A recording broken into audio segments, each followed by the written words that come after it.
Yeah. If I told you there was alcohol in that, you wouldn't believe me. Wouldn't even. Yeah. So. I was like, how come can't have a bigger glass?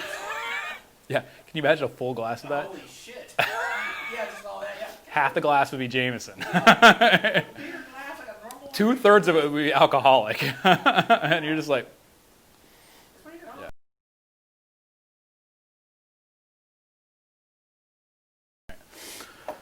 All right. Well, this is the green tea shot. Never heard about it until about a month ago when I was in Key West. I was asking around what's like a good drink to have around here, and the bartender wanted to start off a party apparently and give me a shot. So I tried it. Couldn't believe how good it tasted. Tasted just like green tea, and it includes just 3 things with a little bit of 7-Up on top. So Jameson or any Irish whiskey, sweet and sour mix, and peach schnapps. So without further ado, let's get cracking on that. Ice in the tin.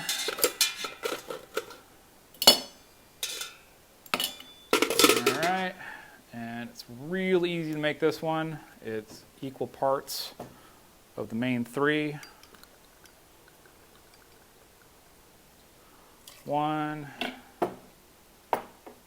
Now, you can make this at home. It's a little more involved than simple syrup. And honestly, this is like $5, so it's just easier to buy it. Probably not as healthy. It's got more like preservatives and stuff like that, but hey, whatever. And 1 ounce pour of that. All right. Now, just so you know, never put a carbonated beverage into a shaker. I did that one time. Disastrous results. So, got everything together? Okay.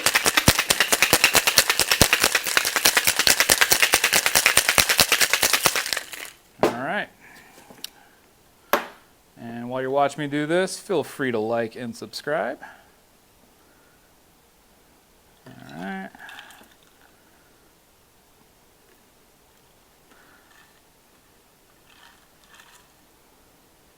All right. And then you just top off with a little bit of 7-Up, Sprite, whatever lemon lime type soda that you like. And that's a green tea shot. Enjoy. Voila.